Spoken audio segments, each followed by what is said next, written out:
powered by the Inside the Birds podcast. Now, live from inside the Matt Black Kia Studios, this is Football at 4. Football at 4 is powered by the Inside the Birds podcast, and it is brought to you by PropSwap, America's sports betting marketplace. Sell your sports bets and take your profit. Find out how, PropSwap.com. Download the PropSwap app today. NFL free agency, you are allowed to legally tamper today and sign deals that will be announced on Wednesday. One is in for the Eagles. Let's bring in Geoff Mosher from the Inside the Birds podcast as he joins us to give us some more perspective on the newest Philadelphia Eagle. Mosher, it looks like Hassan Reddick, former Camden High and Temple High star, is coming to Philadelphia. He gets a 3-year, $45 million deal, $30 million guaranteed money, and they get themselves an edge rusher. Yes, they do. Shouldn't be much of a surprise. He's a name that we talked about last week quite a while. Spent some time talking about the new defensive scheme that Jonathan Gannon has implemented, and that involves taking a linebacker who's normally off the ball and bringing him onto the line of scrimmage, right? Jannard Avery played that on first and second down last year, then came off the field for pass rush. The expectation is that Reddick will be on that line of scrimmage as a fifth player on the line against the run. But then when the Eagles go to rush the passer and they're still in their more traditional four-man front, he's going to be one of the edge rushers, and he replaces the production that they're losing, and they hope to upgrade from with Derek Barnett. Right. Now, you're adding a guy who's fifth in the NFL in sacks over the last 2 seasons, 23.5. So you're not just adding an edge rusher. You're adding one of the premier edge rushers, and that is something that I think John Gannon would say, well, I don't have to blitz as much because I got a guy that can get to the quarterback without blitzing. So Eagles fans might not like to hear that, but is that the thought process? Well, in talking with some personnel sources, also Greg Cosell, who's done shows with us, I don't know that I would consider Reddick one of the premier pass rushers. I know that double-digit sacks 2 years is very good. I'm not putting him in T.J. Watt category. He's sort of a one-dimensional player in that he'll rush the passer pretty well off the edges. He's going to be asked at times on first and second down when he's on the line of scrimmage to drop whenever there's a play-action pass or just a pass when they expect run, and he'll have to kind of patrol the deep comebacks, patrol the flats, that areas that typically outside linebackers have to be wary of. He's more equipped to do that than say, Derek Barnett, who's always been a go-forward guy. But he's also a guy who I think has played in some heavily schemed defenses, Hassan Reddick, as far as Phil Snow's defense in Carolina and what he did his last year in Arizona. A lot of blitzing, which Jonathan Gannon's not going to do. A lot of scheme to attack protection breakdowns, and he played with some pretty good pass rushers too. Obviously, Brian Burns this last year in Carolina. Mm-hmm. So you hope that you get the double-digit sacks. We'll have to see. He's a good player. Again, good motor, explosion off the edge. I wouldn't call him like a 3-tool type or 4-tool type player, but it's not like those kind of guys were available in free agency. Right, and I mean, obviously you have him and Sweat and Graham and Milton Williams, and, he just adds another dimension to that line. But I would imagine, Moshe, that doesn't negate that they would still target that position with their draft choices. Yeah, and they can target, if they're trying to upgrade pass rush, they can target a defensive end who's not the strong side linebacker, something like you're saying Brandon Graham or Josh Sweat. They can target a defensive tackle who's got some pass rush, or they could still even get a guy who they see as a younger, more dynamic version of Reddick, who might just need some time to develop, but be that strong side linebacker that Reddick is going to do at least for next year, and we'll see for the future. You know how these 3-year deals work, Mike. You can probably get out of them after 1 or 2 years. So we'll see what kind of staying power that Reddick's able to have. Right. Well, he was a guy that has been through this most, right? He's had 12.5 sacks in Arizona and could only get a 1-year, $6 million deal the following year, and he gets 11 sacks last year. So there's no doubt that, he got to the quarterback a bunch over the last 2 years. We'll see if that's how he's used here. Now, he's been listed as an outside linebacker. Now they use the term edge rusher. I mean, so we're going to see him with the hand down, standing up, doing a lot of different things, you would imagine. I don't know that he's going to play with his hand down. I think he's going to be stand-up linebacker in their 5-man front on first and second down. And then when they rush the passer on the edges, I imagine you'll see him kind of spread out, maybe a little bit of wide 9 look and still a stand-up look rushing from the edges. Now, if they put his hand in the dirt, maybe they do it. But I would imagine if they're going to use him the way he's been used and how people think that he should be used, it's more of a stand-up outside rusher, edge rusher, as you just laid out. Mm-hmm. So obviously I would imagine it's a pretty good first foray into free agency here. I mean, you could say, hey, they got an impact type of player to start free agency off.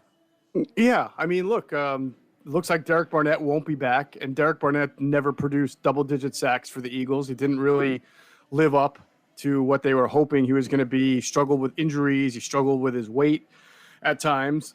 Reddick has more – interestingly, Reddick went a pick before Barnett. He went to Arizona at 13 and then the Eagles took Barnett at 14. So you're talking about two guys who have probably, clearly the way Arizona used Reddick for his first 3 years was not the right way as an off-ball linebacker, and then they discovered something late in him as just a pass rusher. So you hope that he comes in here and gives you it sort of kills two birds with one stone. He gives you that fifth guy in the line that you're looking for, and then he gives you a little bit more explosion on the edges than you got from Derek Barnett. But the key, as you mentioned, Mike, is he only got a 1-year deal last year, coming off a 12.5 sack year, and now he's on his third team in 3 years. So we always say the league tells you what you are. Your contract tells you what you are. So he's a good player. He has a chance to come into his own here, but anyone who kind of comes away like, oh my God, we got Hassan Reddick championship. No, you got to this is free agency. You got to understand what you've lost compared to what you've gained. I'm glad you said something that I hit on earlier. I said, while he's top 5 in sacks over the last 5 years, I don't look at him as a guy who is on the same level as those other guys. I don't think he's a guy that opposing teams are game planning for. They're not like, all right, we got to figure out what the heck we're doing with Hassan Reddick. He's a guy who happens to just have a motor and works hard and gets to the quarterback, but he does a lot of one-on-one, and as you said, he's been schemed that way. So don't think you're getting you're not getting Lawrence Taylor or Reggie White in terms of the sack numbers might say good sack, but I just don't say, they found their face of their defense. Yeah, I mean, we've been through this before. Not that I'm saying apples to apples here. I'm just giving you an example of what we're talking about. We've seen Jason Babin here rack up, 18.5 sacks and just sacks, and then realize that that's really all he could do. He couldn't tackle anybody. He couldn't do anything else. I mean, you could run right at him, and he was so one-dimensional that Jason Babin, people got tired of him real quick because if he wasn't getting 2 or 3 sacks in a game, then he was basically just a liability being out there at times. So you hope that Hassan Reddick that's not an issue with him. You hope Jonathan Gannon gets more tools. It's a better all-around defense. But to your point, you're right. He's a good pass rusher. He has explosion, not a premier Pro Bowl, All-Pro type guy, at least not yet. All right, so Hassan Reddick is part of the defense, and that signing will be official on Thursday. Do you think it was a fair number? $45 million, $30 million in guaranteed? What do you think? Yeah, when Emmanuel Ogbah, who is another player I know that the Eagles had kind of scouted and looked at and determined that he could be a player in their defense, he got from the Dolphins a 4-year, $65 million deal, right? So he got about 16.5 APY. I don't think he's as good of a pass rusher as Reddick. Now, he's maybe a little bit, bigger. He can be a little more versatile. You might be able to kick him inside. So maybe he does more than just rush the passer for Miami. But I think he's a guy who's also been on 3 teams in 3 years. So when he got that much money, I thought Reddick might get more than 16.5. So the fact that the Eagles landed him, Hassan Reddick, at less per year and less years, 3 years, only 15 per year, to me in free agency says that while that might be an overpayment for who you are, but as a free agent, that's actually a pretty good deal for the Eagles, I would say. Yeah, I thought the money was fair, right? I thought, again, just like him, he's a solid player, and I thought the money was solid. I don't think it was oh, man, you overpaid to get him. I think you got fair market value. It's just look, I think Howie Roseman can say, hey, if you don't like me, here, take that deal and judge me. I would say that's fair. I mean, right? Look, and you talked about Howie. You knew he had to do something in free agency. He said he needed to improve the pass rush. We had reported on Inside the Birds that dropped today that Adam and I had spoke to a lot of people lately who were interacting with Howie or had talked to him or been around him in the last 2 or 3 weeks, and all of them kind of talked about sensing the urgency with him. Remember, he only has a year left on his contract, I believe, and he knew the defense was far away from where it needs to be. So we talked about this. We felt like a signing like this was imminent, and maybe another one. I mean, he's got to come home with at least one, if not two, safeties. Right, I was going to follow up with, so if they did something defensively in free agency, where's that? Is that a corner or a safety? I haven't heard much on the corner market, surprisingly, which doesn't mean they're not in on it. It's just not info that I've been able to get. They have done their homework on safeties. They've done their homework on Marcus Williams. I expect them to be, when I say in on Marcus Williams, I'm sure they'll make an offer. He's with the Saints right now. The Saints are trying to get Deshaun Watson, so they're not trying to rebuild. I expect that the Saints, even with the salary cap hell that they are in, will try to make a very competitive attempt to try to re-sign Marcus Williams. So if you're good, now think about it. Quandre Diggs, who's older and coming off an injury, just got $39 million for 3 years from Seattle. That's $13 million a year. So a guy like Marcus Williams, who's much younger and pretty good, you got to think his price tag is going to be anywhere from $15, $18 million a year, and that's a lot. All right, Geoff Mosher, Inside the Birds podcast, InsideTheBirds.com. Eagles sign Reddick. Now, I guess the next thing you're waiting on would be are they going to jump into this wide receiver pool, which got a little thinner. A couple guys got franchised. Some guys are already traded. Cooper never made the market. He ended up getting traded. So there's less attractive receivers than there was at the start, but would that be the next area? Yeah, I mean, we know the Eagles have looked in that area. We know that they've checked around. I think it's interesting. I mean, the Christian Kirk contract, and the Eagles were they had some interest in him, but no way they were going to give him $20-something million a year that he got from Jacksonville.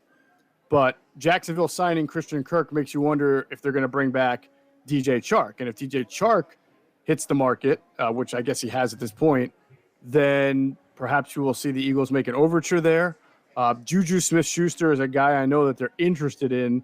I think Juju's market, from what I sense, Mike, will kind of be controlled by what the Steelers want to do. You saw they signed Mitchell Trubisky today. Most teams I spoke to on Juju, they like him, but they like him on a one-year deal because he only played 5 games last year. He's coming off the shoulder surgery. That would be a second 1-year deal. Right. If the Steelers would go 2 years to keep him, which I know that they at least have interest in keeping him, if they go 2 years, I don't know if there's a team that's going to match 2 or go more. Maybe the Eagles do, maybe they don't. I don't know. But it feels like right now, if the Steelers go more than 1 year to keep Juju, they might be able to retain him. So we'll see. You look at Juju inside or outside, or both? I think both. I think if you're the Eagles and you're your 11 personnel and you have Juju, you probably play him at the X and you move Devontae around a little bit, and Quez is in the slot, and we'll see what happens with Jalen Reagor if that happens. But if you're in a spread, if you're 4 wide, you're probably going to move Juju inside in the slot. I was talking about this before you came on. Is I like Watkins and Reagor. Not that I love Reagor, but I know he's going to be in the mix. To battle it out as slot guys and let those two go to camp and say, "This is open, you two." And find a guy to play that other outside. That, to me, is best case scenario. Yeah, I don't know if they see it that way, because I don't know if you want your former first-round pick potentially then being your 4th receiver, which is a bench player who is a special teams player. I think they would just move on if they added a wide receiver. I think that they would probably look to try to move Jalen Reagor and just say, hey, we got our added receiver. We have Devontae Smith. We have Quez Watkins. We can always draft a guy in this year's draft. We got plenty of picks. And then we'll go from there and see if we can't get something for Jalen Reagor. Yeah, I'm. That'd be interesting. I mean, if they can find a taker for him. What's been Mitch Trubisky, by the way, Pittsburgh. I like the Trubisky move. I wasn't a Trubisky fan in Chicago. Mm-hmm. I think him sitting the year out and watching in a good organization, I think that he's going to surprise people, and I think he lands in a good spot for him. How many times do we say that sometimes for quarterbacks, it's about their coaching staff and their environment and their culture as much as it is about their own talent, right? So, like, if Patrick Mahomes had landed in Jacksonville, do you think he'd be this amazing quarterback right now, or would he have struggled like Trevor Lawrence did last year? So I agree. I don't look at Mitchell Trubisky and think top 5, top 10 quarterback right there, but I look at the environment and say they can run the ball, they can play defense, and they can manage Mitchell Trubisky. Will they win a Super Bowl? Probably not, but he's probably a bridge to their next quarter anyway. Could they be successful like the Titans have been with Ryan Tannehill with Trubisky leading the way? Yeah, they probably could be.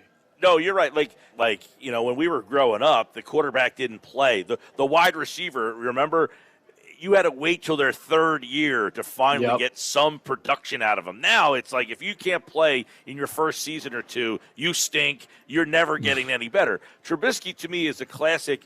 He was overdrafted because of his tools. The guy was 29 and 21. I mean, he wasn't a loser. They won games with him. I just think he was in an offense that didn't have a lot of help for him, and he probably shouldn't have been out on the field that early in his career. He did not have a lot of college experience.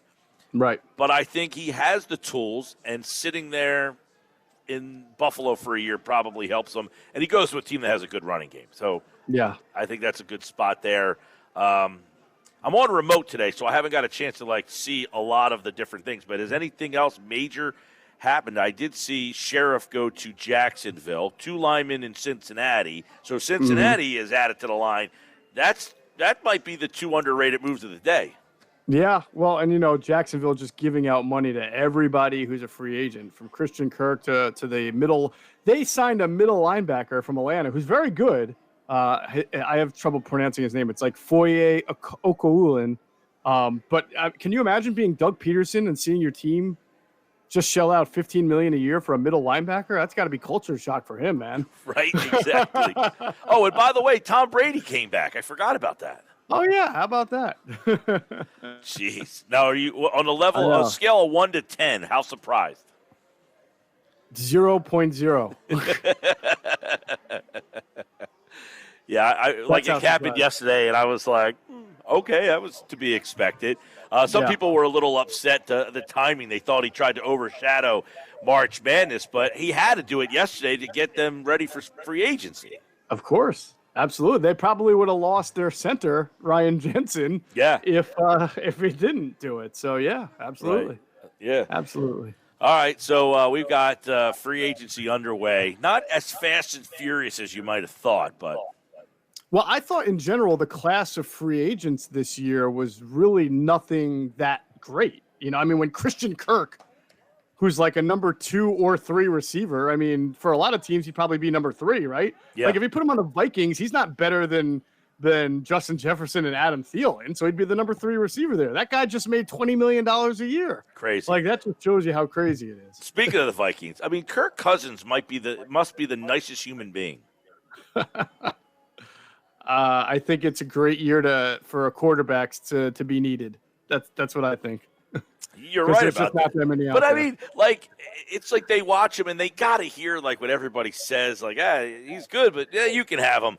And they're just at the end of this contract, ready to get out of it. And they're like, let's extend him for another go around. Well, would you rather have Kirk Cousins or Mitchell Trubisky if you didn't have a top 10 pick? Well, for the money, I'd probably rather pay Trubisky when I'm paying him. Kirk Cousins he's actually put up some pretty good numbers in this league. No doubt. He's way better than Trubisky's ever done. Yeah. No doubt. All right. Well, Geoff Mosher. Mosher. How new coaches are also. They're a little bit arrogant. They think they're going to come in and be the guy, They think they're going to come in, just fix the offensive line and be the guy. With that arrogance, I would think that you would think that Trubisky has more tools and talent than Cousins does. Yeah, I can see what you're saying with that. You're the number 2 overall pick against a 4th rounder. Yeah. Well, I just, you're the Vikings and you've got some really good weapons. And again, Kirk's put up some really good numbers in the league. He's made the playoffs before. I think he's got some playoff wins. So one more hurrah. Well, the furthest they ever went was when they had Case Keenum. Well, that's true. That is true. That says something there. All right, Geoff Mosher, I know we're all keeping our eye on what Howie Roseman will do next, and they have signed Hassan Reddick, so that's the first move in the Eagles all season. We'll see what's next, and, of course, there will be something next, and when there is something, Football at 4 will have it right here on the Sports Bash Live on 97.3 ESPN. And check out the latest Inside the Birds podcast, InsideTheBirds.com. Geoff Mosher, take care, bud. All right, take care, Mike.